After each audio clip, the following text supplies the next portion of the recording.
Just by way of background, on September 22nd, obviously the board considered a proposal submitted by Supervisor Hewitt. It happened to be that on that same day, the state came out with guidance regarding, or information, I should say, regarding what the status of Riverside County's reopening was. And on that same day, we moved into the red tier or tier 2. So at the time, the board directed staff to come back, provided direction on draft language, directed staff to come back, taking into consideration the movement into the tier that had happened that same day, any other thoughts or recommendations that staff had, and also input from the Economic Recovery Task Force that you heard from earlier today. So I want to spend just a few minutes walking the board and the public as to what is before you. Staff has taken a look at the draft guidelines and the reopening plan. We have made modifications based on where we stood last week at the time the agenda package was put out. And there are some important changes as well that we want to walk the board through that are in this proposal that were not included in Supervisor Hewitt's proposal. So we do want to walk the board through what is before you.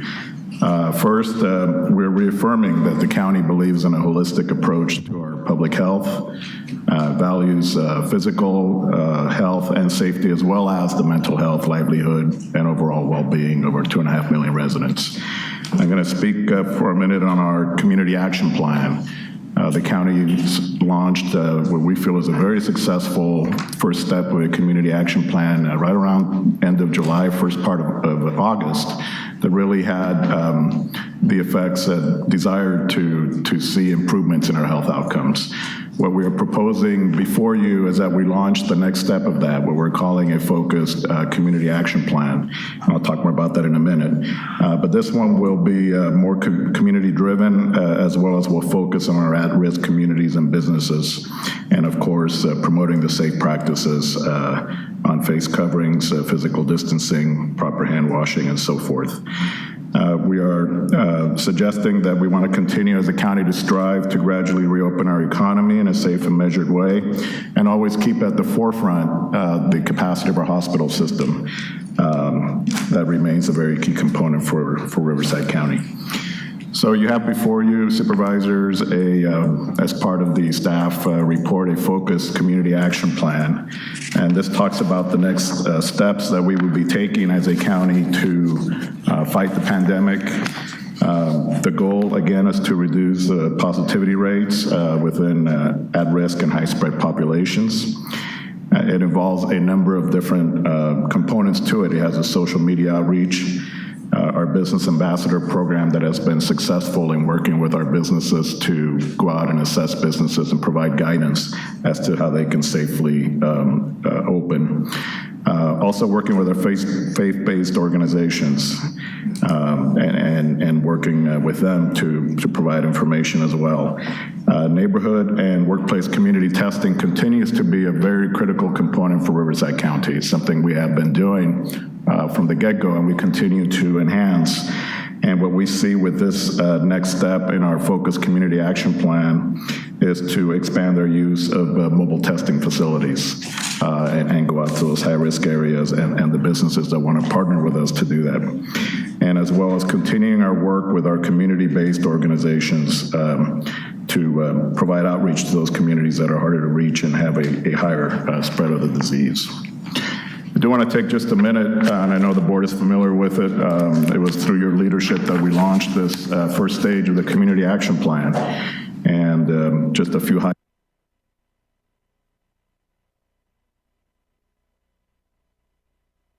highlights of what the county was able to do to help move us in a positive direction. We've issued over actually 10 million masks directly to the community and another 2 million to our business community.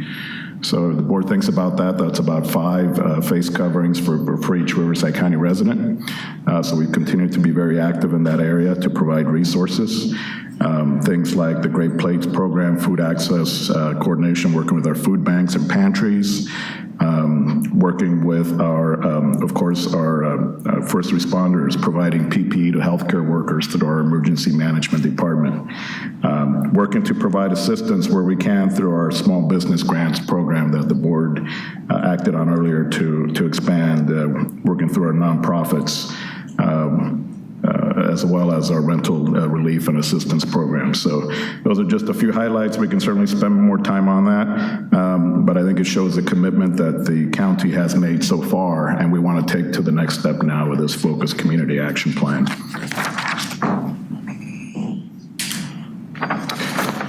So continuing along the guidelines that are before you, we want to continue to reinforce a culture of safety, promoting voluntary compliance with safety measures and building community support, and also focusing enforcement on the highest public health and safety priorities.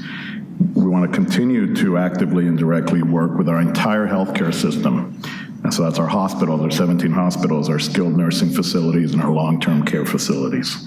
To monitor capacity, provide resources as we have done, and really have an integrated approach to meet any potential future surges.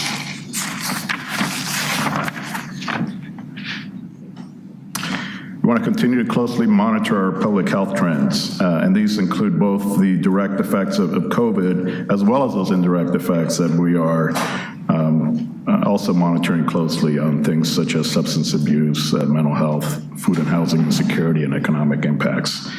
We want to continue to advocate for increased testing in the community and the inclusion of antigen testing. We think that's an important component that the state should really take into account when they're looking at our testing rates for a number of reasons.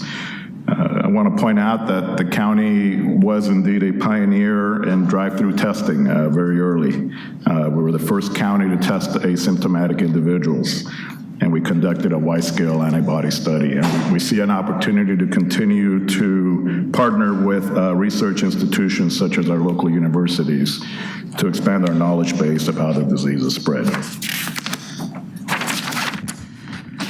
So then moving into the phased reopening plan and what that includes. So what you have before you, again, being mindful of the actions where county moved into the red tier on the September 22nd date. This reflects what is currently in place. And I do want to point out that it does talk about allowing the resumption in accordance with state guidance, and the state guidance has embedded in it for the different tiers certain capacity limits, if you will, and certain modifications that are required that would continue to be required under this plan. We have moved into this phase, if you will, some things that we're showing in a latter phase, but we're actually included in the red tier. So this currently reflects what is allowed in the red tier: dining restaurants, again, modified capacity, places of worship, personal care, movie theaters, gyms and fitness centers. We kept the language that the board had suggested, directed to evaluate health metrics and take a look at looking at the effects of this first phase before we were to move on to a second phase. We think that's important. And we kept the language about the determination to proceed to phase 2 shall be made by the county executive officer, serving as a director of emergency services in consultation with public health and other county policy advisors. We did add, and we think it's an important add to have in there, and with due consideration of the state tier structure. So I want to point that out to the board. So phase 2 has a target date, and I do want to highlight the second and third phases are really target dates. They're not hard set dates. As to at least where we were last week, we thought may have been possible to accomplish and to move into. I do want to talk about group meetings a little bit more detail because you had a number of speakers here today that have addressed the board on that point, and although it's technically, to my understanding, still covered under the state's original stay-at-home orders from back in March, it is an area that's not currently included in any of the tiers. The state has had some discussions about including it and providing guidance. However, that has not come out yet. So given that it has not, we saw a real similarity when we're looking at group meetings and events to be able to operate those in the same with the same parameters, if you will, of dining, restaurant, and cultural ceremonies, which would be 25% capacity or 100 persons. However, we do have a recommendation in there that we, at least for this first opening, that we do primarily keep it to local residents. So that I know there were concerns from our public health staff about expanding that further to potentially travelers from outside the area or international travelers. So that is what is being reflected in there, is a recommendation to proceed, if you will, in accordance with state guidance for dining restaurants, and to follow that with the same capacity limits, 25% capacity or 100 persons, whichever is less. The last phase is the target date of October 27th. Again, this is what we were envisioning we may be able to achieve in a couple of weeks to move us into the next tier, the orange tier. This would have wineries indoors, family entertainment centers, bars, breweries, and distilleries, non-essential indoor office. Those are all in line, if you will, with the orange tier. We did add in here wedding receptions. I believe that was in the original proposal from Supervisor Hewitt, but at an earlier date. Staff is suggesting that if the board wants to move forward with that we should consider that at a latter date than other group meetings and events, because there have been more of documented outbreaks, if you will, of at wedding receptions, of clusters of cases. So I'm going to turn it over to Mr. Johnston to speak to the funding aspect of it, and after that, I'll be happy to answer any questions that the board may have. Thank you. Thank you, Juan. All right, thank you, Juan. And I think Juan did an excellent job in summarizing what is actually the report that's on the board agenda today. So thank you for walking us through that. Additionally, 2 weeks ago, when this item was initially heard by the board, there was some direction to staff provided to more clearly define and identify what funding streams could be at risk. And so we've attempted to identify those different revenue areas. And let me just say, there's a lot of uncertainty. This is very uncharted territory. We have not conferred with the state on any of this. However, we have spoken with our state lobby team and believe that this is close to what we would experience. So as this board and the public know, we are receiving $56 million of federal CARES Act money through a state allocation. The state, as part of their budget for the new fiscal year we're in now, included $34.6 million of what is referred to as state realignment backfill that goes into backfilling basically the social safety net services and public safety services we provide as a county. Juan talked about the Great Plates program that is identified as being funded through FEMA emergency response funding. Our public health department continues to do good work, and they have received an additional $16 million for enhanced epidemiology and lab capacity work as part of the COVID response efforts.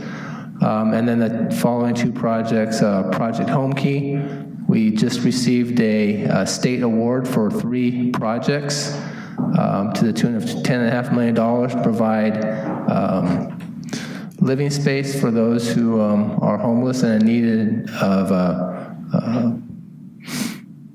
wraparound services. And then Project Homekey will provide temporary housing for those that were in need and homeless. We also have identified in this second category how much of that funding we've received to date. The state understood the need to provide counties the money for the social safety net and public safety services, so they have fully allocated the state realignment backfill money, the $34.6 million. The caveat there is, as your CEO, I have to send a monthly certification form saying that we are in compliance with the state's guidance. So what we have identified that we have been in compliance for the 3 months of this current fiscal year, July, August, and September. And so if we deviate from the state's guidance, that could put that additional 9 months of revenue at risk. And what I have been advised is that the state would likely tap into some of our future allocations of realignment money to basically balance that out. The CARES Act money, we've received half of the $56 million for the first 3 months of the fiscal year. We're still waiting on the second $28 million. And of the $16 million in the public health epidemiology and lab capacity funding, we've received $4 million to date. So we've received almost $67 million to date. And then you can see what hasn't been received is the $88 million. And then I mentioned that we believe that almost $26 million of the state realignment backfill is at risk as well. So when you look at the bottom of the slide there, that's how we totaled $114 million. So with that, I think that we, Juan, myself, and our public health team are available for any questions that the board might have. Thank you. Thank you. Supervisor, were you in the queue? Yeah. Okay. By all means. You want me? Yeah, go ahead. Yeah, George, a couple questions there. So in 2016, I got a letter from your predecessor, Jay Orr. I was the mayor of Calamasa, and that letter, it was on letterhead, it was very nice and official looking. It said, if you don't put a third firefighter on your fire truck by July of 2017, you will no longer have any service. That's pretty cut and cleared. I mean, that's an official basic threat to say, you're not going to get service from the county anymore. Do we have any kind of letters from the governor or from the government that has specifically said, if you change or divert from my blueprint on reopening, on my color-tiered system, that I will specifically take this money away from you? Do we have anything with a stamp from the governor or anything else like that? Because I took that other threat quite seriously, and of course, we dealt with it, coming up with a better solution. But these are all, you say, at risk. I mean, we know what the risks are right now to the funding for our private sector, which is the general ebb and flow of the free market. But can you tell me where you've heard of specific threat, or what? Or are we going off just what he did to Yuba County or something? Where's the evidence? So in both the CARES Act funding as well as the state realignment backfill, as I've indicated, I've actually had to submit certification forms to the state of California saying that we are in compliance with the governor's and the State Department of Public Health orders as it relates to their executive orders and the public health guidance that they've provided. And so the certification forms that I provided to date have been accurate because we have been in compliance with that state guidance. If there is a deviation from following the state's guidance, that's where the risk comes into play. So we are in compliance as of right now. And should we vary from some of those guidelines because of our own decisions? Would you go ahead and make a really nice letter saying we comply on all these particular metrics, which we probably will comply with at least 8 or 10 of them, 8 out of 10. Yes, sir. You see what I'm saying? Well, I think that this is a policy decision for this board to consider. I think my job is to identify and share with you what the risks are. These are hard decisions. I understand that. I think we all want to see our businesses open up and people to go back to work. We all want that to happen. What I've identified is that there are some revenue sources that will be put at risk if we deviate from the state's guidance. So we're supposed to comply with all the governor's orders, which means actually enforce those orders. Isn't that true? Doesn't it include some enforcement also? And I think as a county, we have done a very good job in outreach, education, and enforcement.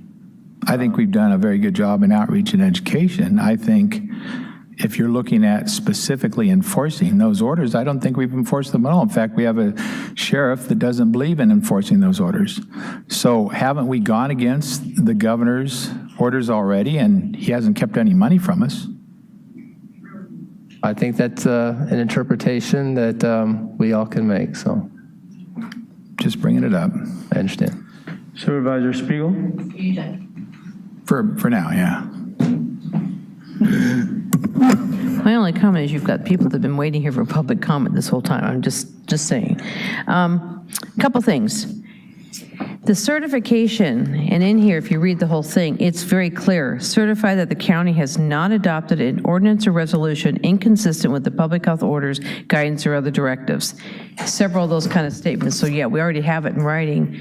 George signs this, and as of September 28th, it's true, we haven't had anything, and we followed it all. So my question then goes in, things like Great Plates, it ends October 9th. So we will have given the whole $27,489,000. So we've already spent that money, and in the time frame, maybe this last week, if for whatever reason, we probably won't be making any changes yet, but let's say we have done everything as the certification says, you've signed off on it, we should be reimbursed for that. Again, I think we will make that argument to the state, but I think we also know that the state will be in the decision-making role. And as we got the letter from Cal OES that was sent to Yuba County, advising them they were not in compliance with some of the state's guidance, and they were advised that if the Yuba County decided to go their own way, that then they would put at risk some of the emergency response funding. And so I put that on the list to advise you that that is a potential risk. And Tiffany, I don't know if you're familiar with the certification, this is a legal document signed as September 28th for services rendered that we have complied. So anything prior to September 28th, there's a legal document saying we should be reimbursed for those services, correct?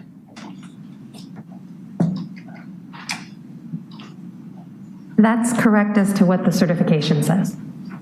So it'd just be a battle that you're going to have to fight later.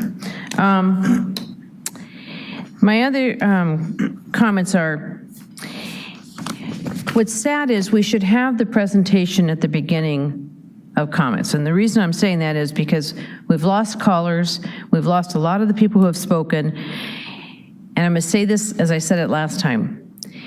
This guideline has just a couple things that are out of the box of what we're currently under the state.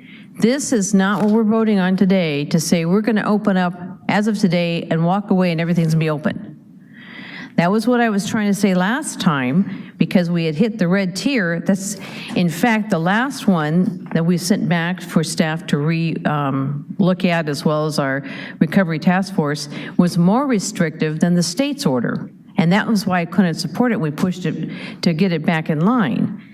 This right here, what we're looking at, is not a whole lot different than staying within the state guidelines.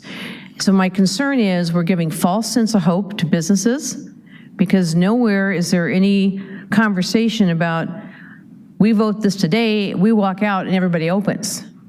So if that's what the message that you have been given, If you read any of these documents, it's not in anything. You just heard the presentation, and there's target phases. This was exactly what Supervisor Hewitt did last meeting, except for his was more restrictive.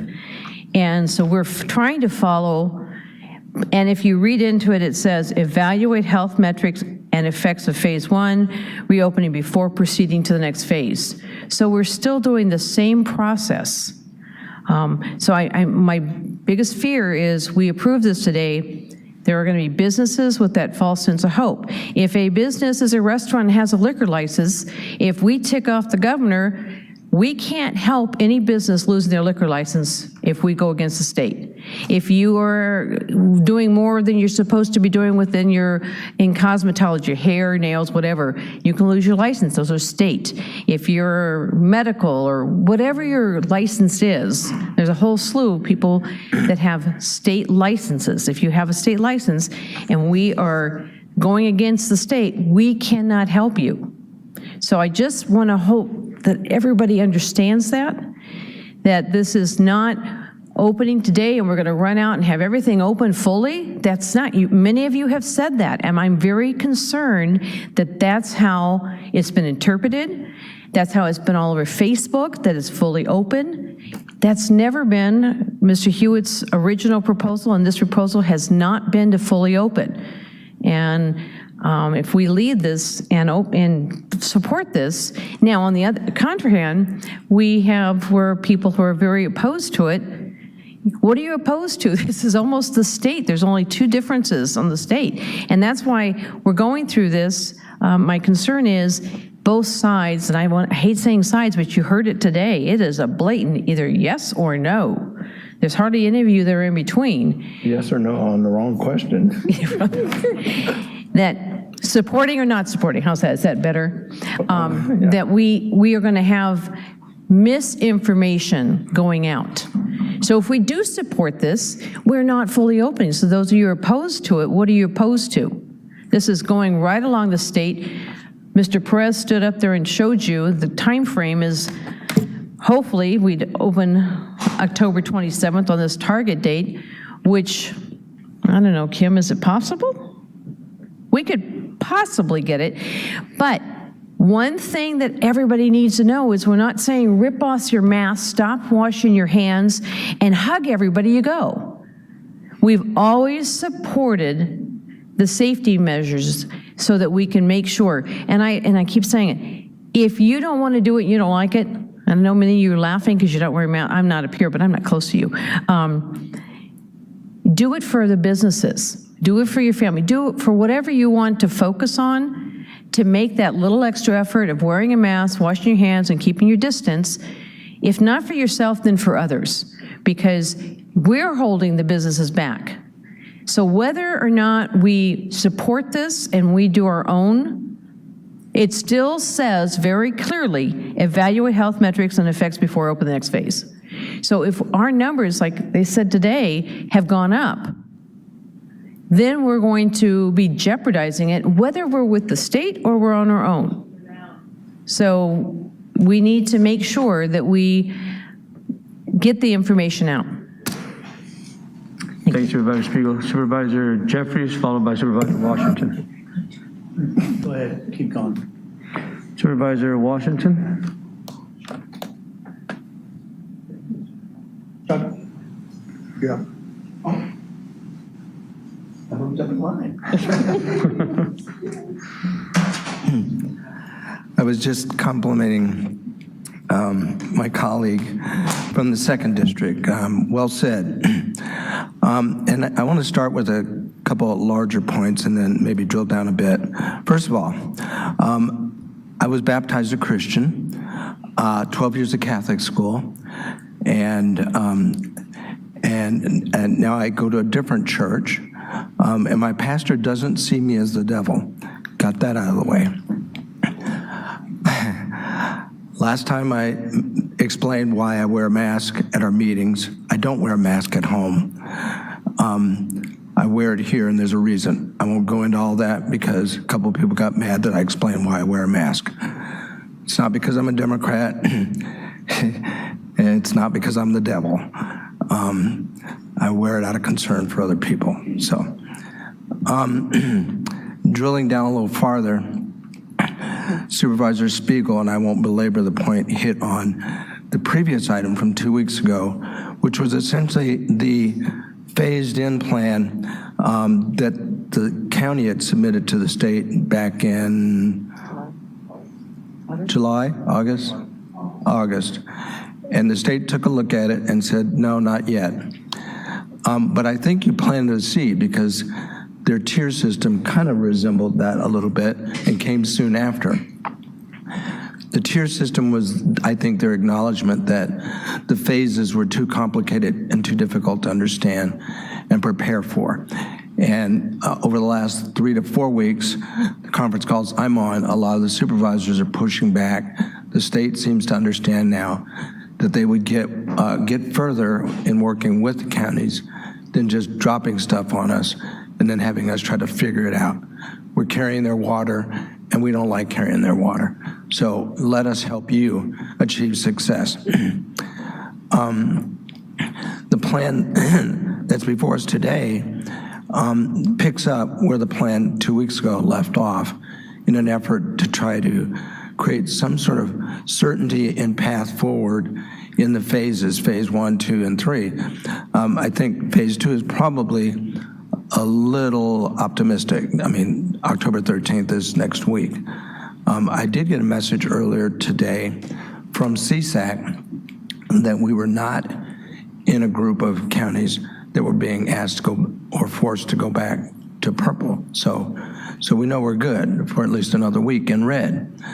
I happen to believe that if we get to orange, then from there we're pretty much home free if we just stay on that path.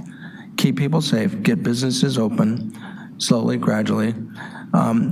And although I can't say he won't like it if I say it publicly, I'm going to say at least that he committed, that he is working very hard on getting wedding receptions back in the okay list, indoor wedding receptions. I got that commitment from the HHS secretary yesterday on the phone. So we're working, we're pushing on that. That and small venue live music. I don't get it why that's not been okay, but I think we're getting really close. Weddings already okay, receptions, got to have receptions. When I asked again yesterday about it, I did have to say Maine, state of Maine notwithstanding, and what happened at that wedding and wedding reception, and it spread. I think we'll do a better job of managing that here because our people, we're just smarter than Maine people. So, yes, we are. Let's see, I'm moving down the list here.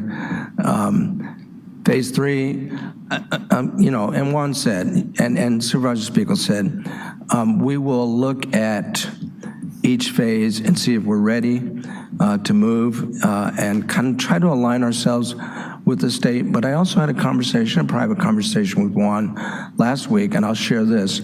I expressed to him my view that in areas where the state has not put out guidance one way or the other, then I think we should interpret it to our favor. We should say, okay, they're not saying we can't do this or they're not doing guidance. So if it's not there, let's do it. And I think that's contained in some of this plan. And then I'll close with this so that others can speak. I don't think we should put our CEO in the spot of having to sign a form that documents a lie. If the form says that we are complying or not complying, then either we just shouldn't be going there. There's probably a little fine print underneath that says, if you fill out this form fraudulently, there may be fines and imprisonment headed your way. I know he wants to get out of here for retirement. I don't think he wants to get out of here for imprisonment. So let's not put him in that spot of asking him to sign a form that isn't completely true and accurate. If the board wants to make a decision to just open everything up, I'm sorry. I think not only do our residents suffer more, but I think our businesses will suffer more in not just the long run, but in the short run, if we just say, heck with the governor and do whatever the heck we want. If I thought that was the best avenue to pursue for the health and safety and businesses of our communities, I would support that. But I can't support that. That's not even what was on the agenda today, although that's what we heard from a lot of speakers. What's on the agenda today and what was on the agenda 2 weeks ago was not let's defy the governor. It's this plan that's presented on the agenda. Thank you. Thank you, Supervisor Washington. Supervisor Jeffries? Supervisor Hewitt? Yeah, so yeah, Karen's right. This proposal doesn't open everything up. I personally probably like that very much, and I've wanted that ever since May, but there are two sides to this argument, and I look for places where we can see eye to eye. Again, my original proposal 2 weeks ago was a letter that was fashioned by the county team right up here. I didn't think that would be too radical. The big difference, though, between this and, you know, we can look at the phases, we can look at the timetables that we think we're going to get between our plan here that I'm proposing and the governor's plan. The big difference is that we just got news that there's a fluctuation up. You know, where I mean, believe me, I live and breathe by these numbers every day. And it was over the weekend, so that 800 and something new cases looked huge, but that is to be divided by 3 days. And so overall, it was just a small uptick. And the idea that we would have to go back if we stay that way for a certain amount of time, if you've ever heard if there's too many cooks, it spoils the broth. We got plenty of cooks right up here. We don't need the state who knows nothing about Riverside County. I don't even know how many times the governor or any of his staff have been down to our county and really checked it out. But we can do the things we need. We have that ability. Believe it or not, I have a lot of confidence in our staff over there. They're not dumb. And they're actually working for you just like we are. And their main job is to set criteria and to try to keep us safe in a dangerous time. This is a disease, and it's a very serious disease. But what my proposal does, it gives us that ability to instead of going right back in there in that one size fits all and putting what businesses have already opened up then back into the bad, you know, the shutting down again or whatever. And I would even make the argument that that's not as bad as being shut down all the time, because you can make the metaphor of being held underwater, and if somebody lets you up to catch a breath and then put you back under again, it's a lot better than drowning. And we're talking about so many entities that are drowning right now, and those entities are associated with humans, and I make this point over and over and over again. Businesses aren't businesses, they're lives and livelihoods. Each one of those is a paycheck. And we've seen the numbers. On 323, I pointed out how much money we're losing every week. That's a very, very conservative amount right there. It's probably several times that much. But what this does is give us that ability to move on, and that's his call. Up in Sacramento, if they want to do that, I haven't seen any proof. If one of my colleagues or something has proof or has had a direct threat or something coming from Sacramento, I'd like to know it. And I think they should share that with the people here too. But that's what this is about. And I'm going to say one more thing. This right here, look at it as a seatbelt. God, I mean, I'm a civil libertarian. I don't even like putting my seatbelt on, okay? I mean, I do it because I think it's a good idea, but I shouldn't be forced to. But look at this as a seatbelt and look at social distancing as an airbag. Look at the criteria that we put into these different phases. If we're going to set meetings up to 100 or 25% of the capacity as speed limits. We can still drive because because we respect the rights of others on the road and we try to make it a little bit safer ourselves.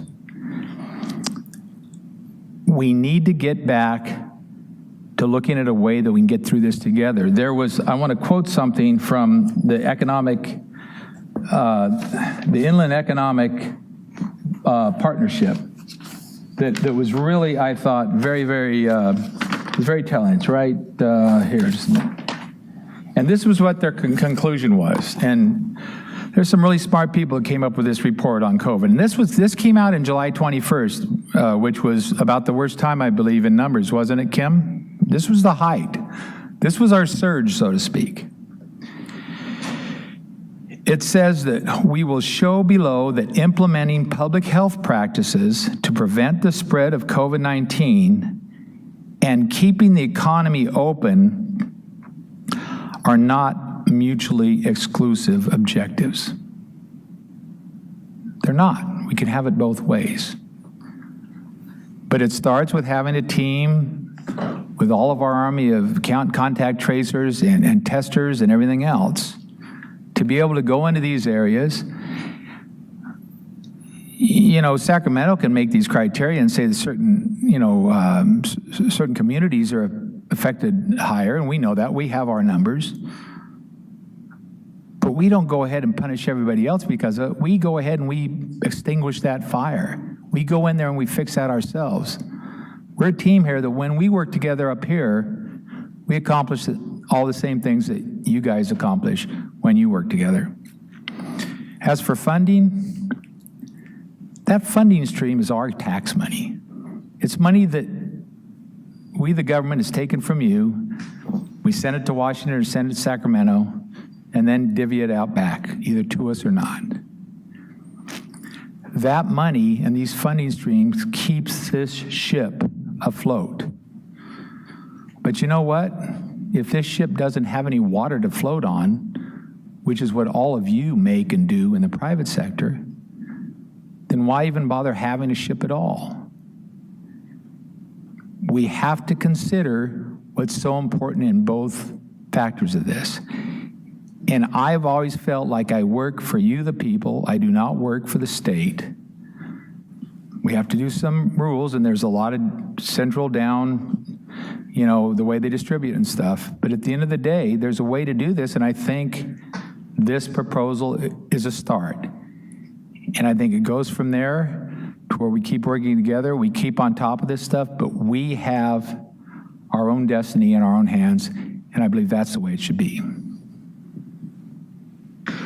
Thank you, Supervisor Hewitt. I'm going to go ahead and chime in a bit here as well. A lot of great points by my colleagues. And I wanted to say thank you to staff as well for the presentation and for the documents, the attachments that you provided. A few things that unfortunately folks perhaps have not had a chance to read that we ought to consider, that I just want to read out loud. And just to clarify a few things as well. The county did not order the closure and or restriction of business sectors. The business sectors were closed by orders of the governor and the California Department of Public Health.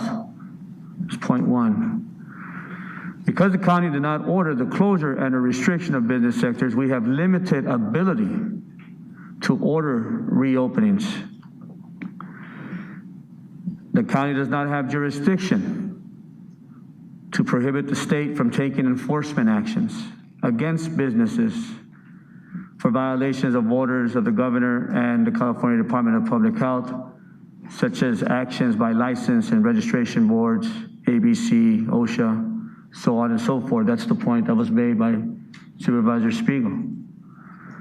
And there was an agreement that was made some time ago, which was signed back on September 28th, in which, although it's not necessarily a current letter, Supervisor, I agree with you, it's not current, but it is a social contract. It is a contract, a legal contract, certifying that the county has not adopted an ordinance or resolution inconsistent with public health orders, guidance, so on and so forth. And I would assume that they would expect that moving forward. My concerns here, folks, is that ultimately the message perhaps is, the correct message is not out, or people are not saying what really we're talking about here. Ultimately, I see this, unfortunately, as a false sense of hope to businesses.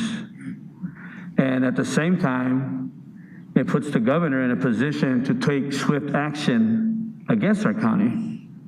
And we have to be thoughtful, careful around self-inflicted wounds, in my opinion. There is a concern when we talk about funding streams. CARES Act, realignment, public health, funding streams, as well as future funding, and other needs that we may have from the state of California moving forward. And I think we have to be realistic about that as well.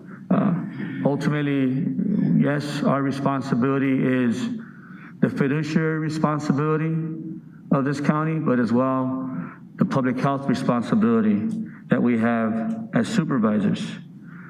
So I'm not prepared to support this reopening plan, if that's what you want to call it.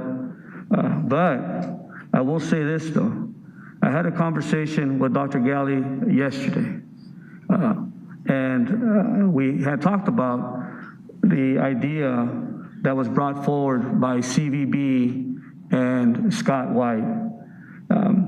And what he mentioned to me was that he's open and willing, and as a matter of fact, the good news is, quote unquote, is that they are now looking at conventions and smaller meetings moving forward, and that they would be interested to hear more about the hospitality, the hotel industry, meeting ideas, and quite frankly, we'll be interested in learning more and trying to work with the county on the issue of weddings. And so I would prefer that we work with the state to clarify the hotel industry's request for meetings, and at the same time to clarify the concerns that people have when it comes to wedding receptions.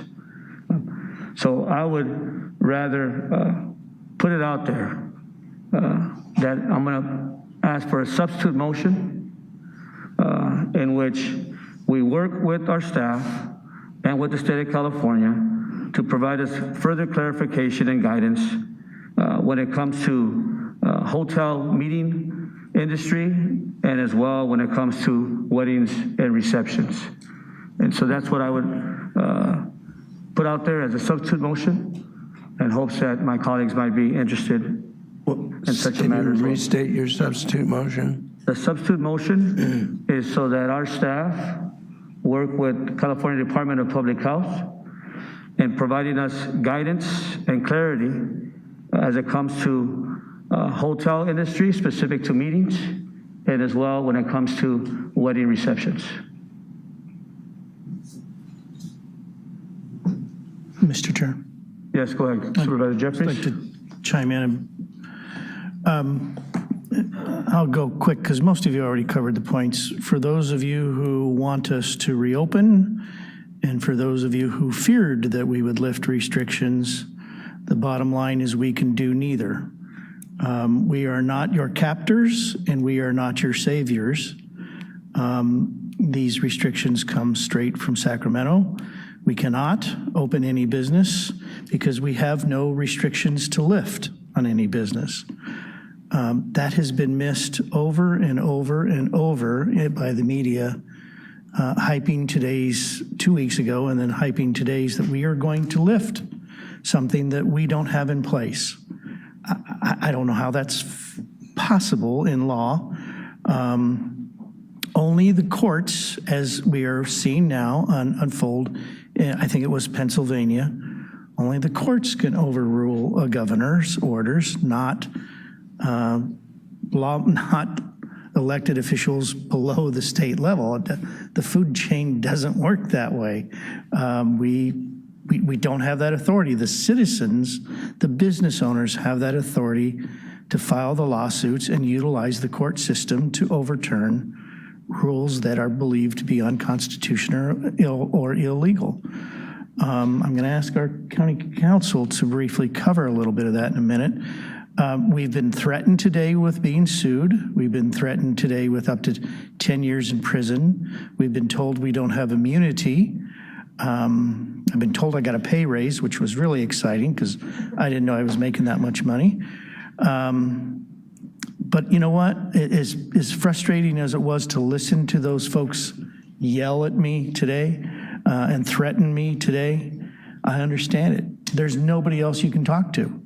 There's no way to access the governor. There's no way to get to the chambers of the state legislature and share these concerns. You don't have that access. We are it. In fact, maybe some city councils, because if the county doesn't have restrictions in place, the state still allows the cities to have restrictions in place. The state still allows the cities to do enforcement. So we could say today for those businesses that are in the county areas, you know, we're going to lift everything, but even though we don't have anything to lift, but the cities can still say, we're going to keep enforcing them, and there's nothing we can do about that. So there was a lot of misconceptions, and nobody's fault. It's just the way it was hyped leading up to today, and that's terribly unfortunate.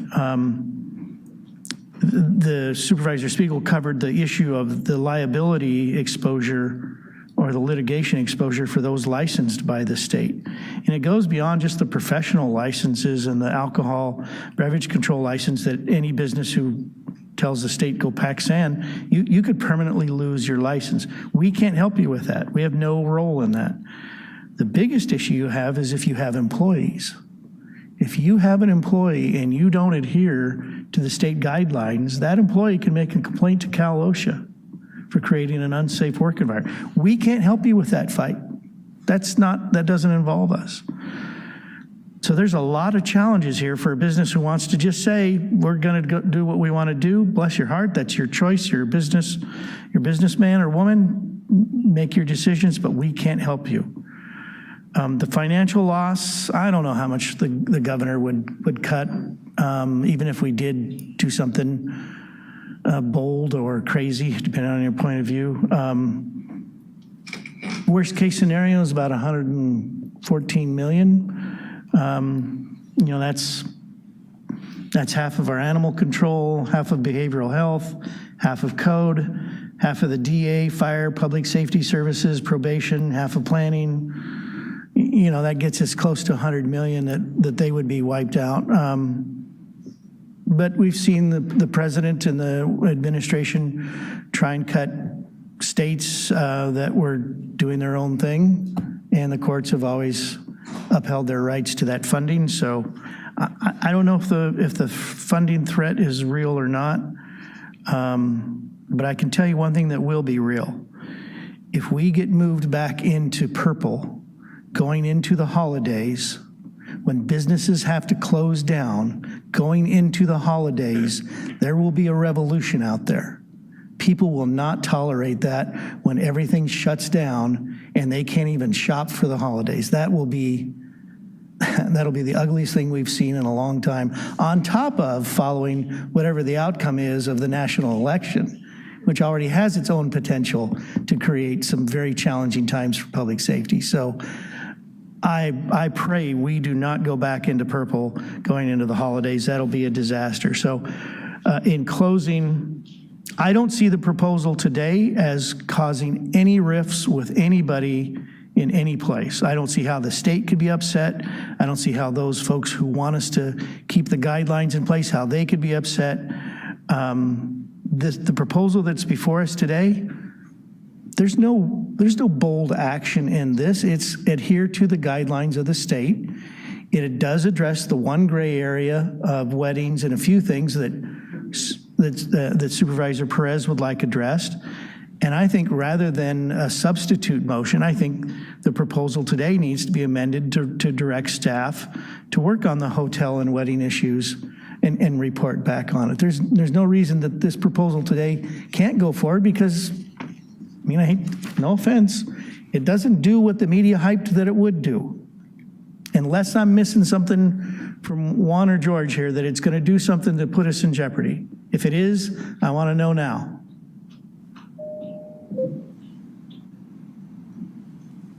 can we talk about the dates? Because, again, you addressed the confusion that is created. So if we adopt this, people will read this and say, Phase 2 starts next Tuesday. Which is, as we know, It's not going to happen. we may, Well, let's hope we stay in red and work hard to get to orange. But I think if we leave the dates in here, it's misleading. And there's a time difference of 2 weeks between that and the yeah, next phase. and I get that. And Juan, you and your team worked pretty hard on this. What's your recommendation?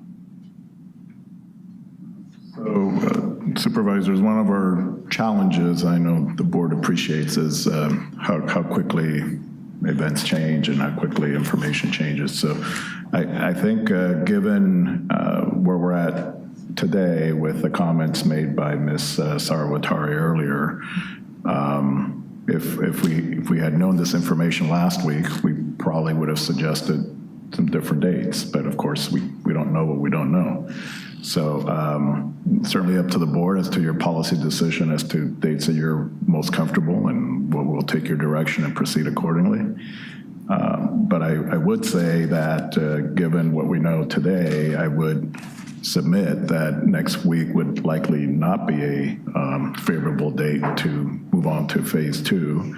We should at least wait and see that. I mean, we want to consider that for a second week out or somewhere in between. Kim, you want to weigh in? Hiding over there in the corner. It's got to have some benefits from being short. Right? You can hide easier.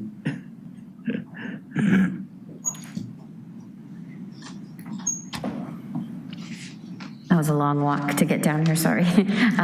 Yeah, I fully agree with what Juan is saying. I think that we probably want to see where the spread is going and what our numbers look like before we progress. So I would support moving the dates back a little bit so that we can adjust accordingly.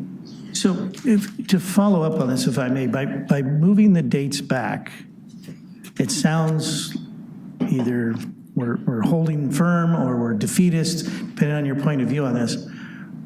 What is it, other than the appearance, and I do get, Supervisor Washington is right, it sends a signal that something's happening on this date. What's happening on that date? I'm not clear one way or the other. What is it that we think is happening on that date? Yep, so I think that's a great question. I think that the way that the plan is written, and Juan can jump in here and correct me if I'm wrong, but the way the plan is written is we would evaluate what's going on in the community in terms of disease spread and impacts to the community, all the other impacts that have been mentioned today, and then make a recommendation to George as the CEO about moving forward with opening. Juan, did I state that correctly? Yes, and I think Kim covered it well. And again, I want to kind of focus on the Phase 2 because I think it's more specific than Phase 3, which is more in line with moving to the orange tier. With Phase 2, what we are saying is in the absence of the state coming up with guidance on the meetings, and they very well may, and if they do, we'll have to consider that. But as we are here today, that is not fitting in any particular category. And so given that, with the recommendation that's before you, we are suggesting that the board could take an action there as long as it was consistent with the capacity limitations and the modifications required of restaurants and cultural ceremonies for indoor venues. We saw those as similar. So the first on that phase regarding group meetings, given that it's not covered in the state tier guidance as of today, we thought that would be a reasonable interpretation for the county to make. That being said, we don't know at what point, as Supervisor Washington mentioned, the county or the state may come up with some specific guidance that then would address that area that we think today The gray is more area gray. Yes. that they've left behind for us to try and figure out. Yes, So sir. what if we didn't have any dates? I'm sorry. What if we did not have any dates? What if we just said phase 1, phase 2, phase 3, and the staff continues to evaluate where we're at in the process, how well we're doing in those targeted communities that are being identified for unique challenges? Kevin, could I offer maybe? Please. What if we just moved that phase 2 target date back a week to the 20th?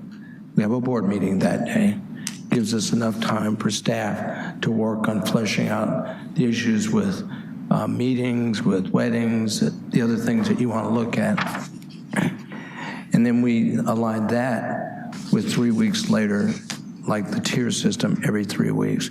That puts us at November 10th for that third phase. Well, and look, I'm okay. Maybe we don't need dates. Yeah, I'm okay with that, but it's kind of an artificial Right, it is. barrier or. I'm trying to find some middle ground. Yeah, I'm just saying, if we Yeah. just have phase 1, phase 2, and phase 3, and staff is working with all the local statistics and the local businesses and all the health guidance, and we move at a pace that is safe and is pointed out here in accordance with state guidance. And, I mean, I guess if you want the target dates, we can have them, but I'm not sure they really provide any value. All right, yeah, I'm just offering yeah, ideas. Supervisor Spiegel? I just want to reconfirm with Ms. North to make sure, when reading this again on the certification, it says that we haven't adopted an ordinance or resolution inconsistent. Well, this is not a resolution or an ordinance, we're just talking about a plan. So we are not going to be violating the order per the certification, correct? I think that the state would probably consider an action, a formal action by the board, to be equivalent to a resolution or an ordinance. It's not, it's similar to a resolution, likely not similar to an ordinance. But I do bring you back to the second paragraph of that certification, where it does recognize that the state may redirect funds if it determines that the county has failed in the preceding months to comply. So if there is, even if we don't have a resolution or ordinance in place, there is still that uncertainty as to what could happen to the funds. If I can, how's We're that? not acting on it. How's that any different than the previous work that the task force put together to outlining efforts to move the county along? I mean, we're just essentially recrafting the previous, what was it, Plan. August? Yeah. I mean, were August we in 10th. jeopardy because we did that in August?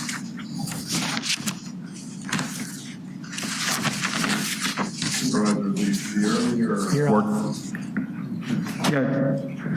Is your mic? I think it's back on now. Supervisor, can you hear me? Yeah.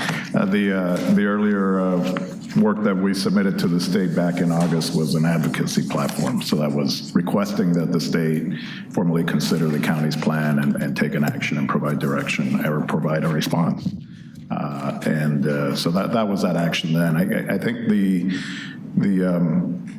what we can say as staff is we do not know how the state would react to this one way or the other.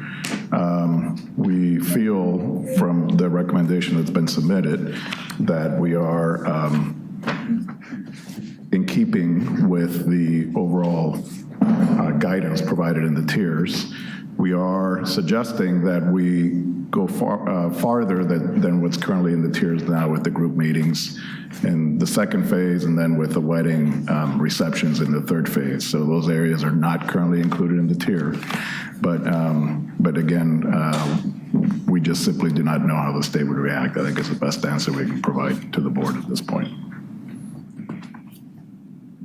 Supervisor Hewitt? On that same subject, we're not doing it alone, because as we speak today, and I don't know what the timing is in there, but to the north in San Bernardino County, Chairman Kurt Hagman has put an item on their agenda today, and they will be voting on requesting of the governor to go ahead with more flexibility in areas that are historically low in numbers, and that they can open up quicker and such like that. I mean, remember, we're a very large geographical county, but we're nothing compared to them. They're like 3 or 4 times our size. So those things. So it's not just Riverside County today. It's also San Bernardino County. And you were talking about earlier on 323 how much it would mean to have other counties go ahead and try to ask for that money too. We're not acting alone. So, and again, I think what my colleague Supervisor Jeffries has said, I think it's a win-win. I really do. And, you know, standing up for our constituent stuff is not necessarily a self-inflicted wound. We're giving the governor every opportunity to go along and work with us. And it comes down to us right here. And like I say, we want the people to know. And he said, you know, you guys can't go up there and knock on the governor's door, but you can come here and talk to us. And I want to keep those avenues open. And that's why I think today I don't know why you think the CDPH will go along. We've been asking them for several things, but it doesn't hurt to ask about those. I agree with you. The meetings and the 2 issues you brought up. But I think we have something here that we can pass, and I think that it doesn't rile the governor. So Jim, just, I'm not sure if folks had a chance to read the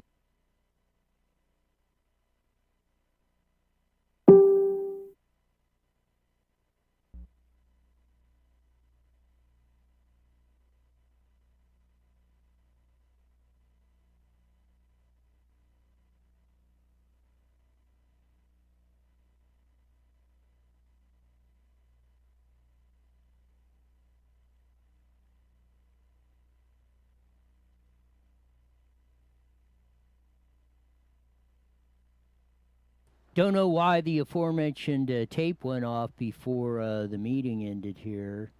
Let's see if we can get it back. But it looks like the supervisors, in case, well, we probably shouldn't. Supervisors are not going to do a damn thing. They all whipped. They basically told Jeff Hewitt to stick it up his rear end. We're not doing anything. Oh, we're afraid of Gavin Newsom. Kevin Jeffries, you're welcome to come on the show. State your case. Because I don't know what it is that you don't think I understand. If you're thinking I'm hyping that or in the media, or you possibly believe that I was telling a falsehood or something, I was very clear at what I said. I've been saying it. Screw Gavin Newsom. Tell him to F you. Why isn't Sheriff Chad up there saying he's going to deputize all 2.5 million of us and we're going to surround this county, and if Gavin Newsom brings his goon squads in here, he's going to have to come through us. Yes, you can protect us. That's what you're up there to do. Not to mealy mouth, work around or say we can't do this or we can't do that, or I'm afraid of Gavin Newsom. He might say boo to me and I'll crawl under the desk. I expect that from Manny Perez and Chuck Washington because they owe their positions to Newsom and the Democratic Party. Kevin Jeffries and Karen Spiegel do not. They were elected by mostly center-right, free-to-market types, Republicans, conservative Democrats, centrist Democrats, and the like. They were up there in mass. They've been coming to these meetings and saying, open it up. We do everything within your power to do that. Where Kevin Kiley, we will have him on the show at 5 on the radio show, IA Newswire, both on Facebook and YouTube, and at 5:30, live at 5 and at 5:30 on KMET, broadcasting across the AM dial. He is suing Gavin Newsom over this emergency order. He's asking Gavin Newsom to justify it. The court granted him that privilege, and they will hear that tomorrow. You'll hear Kevin Kiley, Assembly member, on today to discuss this. Riverside County is not doing anything. Zero. They're afraid, oh, what if we go back to the purple? There's 30 people in ICU beds right now. Probably the lowest we've been in 6 months. Get over it. Quit scaring the people. Quit telling them what you can't do, and get out there and do what you can do. You can defend us. All of you supervisors and Sheriff Chad Bianco working together, and I want to see Newsom send his goon squads in through all of us.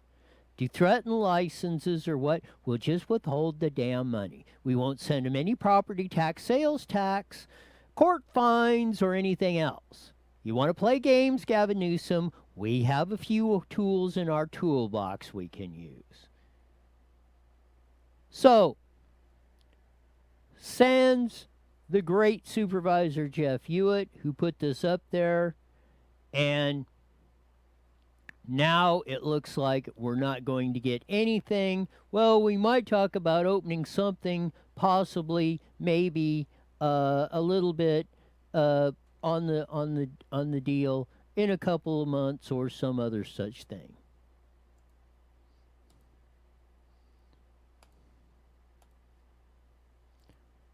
Ridiculous. Uncalled for.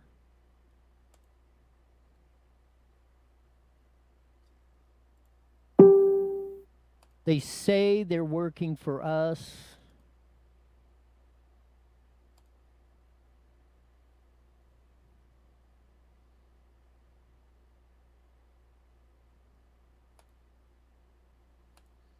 There is no way they are. Thank you for your testimony, sir. Your 2 minutes were up. Madam You run through this stuff each and every day. It's incredulous of what goes on. Sometimes even I am astounded, and I've seen a gazillion of these things.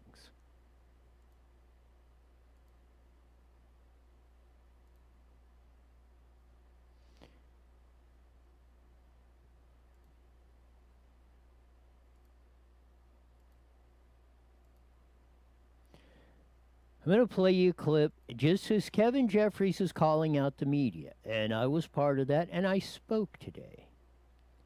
He's saying we're overhyping that, or we don't understand, or something or other. So I want to play you the clip, and I didn't even use up my 2 minutes.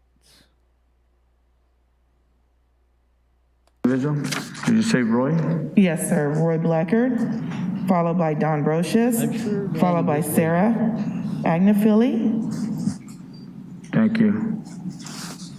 I'm going to make this short and sweet. Gavin Newsom, if you watched his press conference yesterday, had California in the green on COVID, Arizona, Florida, and everything else. Mind you, Gavin Newsom, Governor Hairgel, does not have a green anywhere in his plan. The time to open up this county is right now. Newsom's never going to do it. He's done that. I'm hoping Jeff Hewitt makes a motion right now. We're going to open up this county. We're going to tell Gavin Newsom, we're going to direct the CEO and the city attorney. We're opening up this county. We're going to tell Gavin Newsom to blank you out of here, and this is what we're going to do. We're going to ask Sheriff Chad to deputize all 2.5 million of us, and we will stand at the borders of this county. And if Newsom wants to run his goon squads coming in, he's going to have to come through us. We're going to withhold all of the money, tax money, court money, sales tax, and anything else. The travesty that went on at the last meeting, we have two that we pretty much know ain't going to go through this. I hope K&K, Kevin Jeffries, and Karen Spiegel will support Jeff Hewitt. I hope he makes the motion because we need to stop the madness right now. We need to stop the suicides, the business closings, everything else. Our kids need to go back to school. Florida Governor Ron DeSantis, who's in the green of this, and said, we're not doing this madness anymore. We're not closing down. We're opening up our schools. Most of all the credible evidence and science has shown this is all a bunch of BS. We need to open up our county right now. We need to stand strong. We need to get it done, get after it. Let's get it on. Thank you for your testimony. There's no reason to shout. We're right in front of you. We can hear you loud and clear. No, I don't think so, Manny Perez. I don't think you heard what I said. I don't think Kevin Jeffries heard what I said. He's calling out the media, saying we're overhyping it. I want you to, I've said that. He's got that within his ability to do it. He's got it within his ability. Where are the lawsuits from Riverside County filed against Gavin Newsom to knock this stuff off? Riverside County can declare it just like Kevin Kiley and James Gallagher are assemblymen, and they are in court that Newsom's got to justify this. Why aren't they signing on to that lawsuit? Answer that, Kevin Jeffries. Why didn't you recommend or put it before the council, or have you asked the county council, can we join into the Kevin Kiley, James Gallagher lawsuit asking Gavin Newsom to justify his emergency orders? If he does not have emergency orders, if he's exceeded his authority, then all that green, purple stuff, he can stick it right up his ass. And the courts will tell him that. You are not party to that suit. You did not bring that suit up for and by the people of Riverside County. Let's cut through the crap. It's time to stop. It's time to stop mealy-mouthing it, tap dancing, not doing anything, and stop being afraid. Stop living in fear. Our president said you have nothing to fear from COVID. It's not to be feared, I think is what he said. Yeah, a small percentage do have a very real concern. 99.999% of us don't. So there is no justification for doing what they're doing, not only in Riverside County, the state of California, or many other jurisdictions.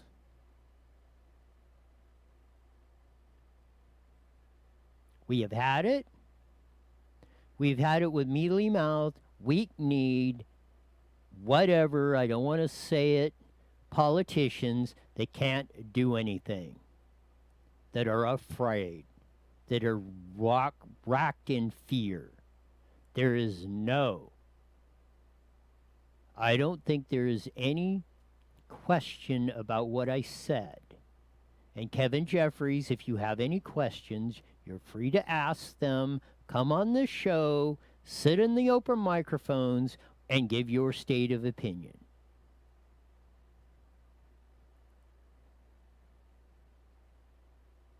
It was stated on the agenda item as a reopening plan. Supervisor Jeffries.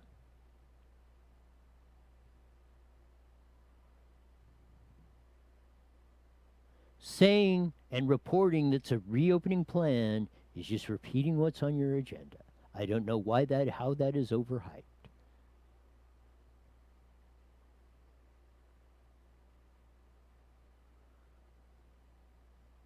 I mean, I'd even buy some of it if you had filed on the lawsuit. If you filed a lawsuit against Gavin Newsom, reversing all of the restrictions, making him justify his emergency orders, making him justify when California is a 2.8 positivity rate, and he said when you're below 5%, it should be Katie bar the door. Mind you, in his criteria, he has no green. That map that he showed on his website yesterday was a national website that had California, Arizona, Florida in the green. Everyone said we're going to die because they opened up. Governor, as I said, Governor Ron DeSantis of Florida said we ain't making that mistake again of shutting down and closing our schools or doing anything stupid. Gavin Newsom is doubling down. He warned yesterday, oh, well, we might have to do no lockdowns, even though we're almost half the rate you said. 2.8% positivity rate is half of the 5% you said we had to be below in the state of California, and been there on the 7-day average and 14-day average. Now you're warning, well, it might come back and da-da-da-da-da, we can't open up too soon. No. No, no, hell no.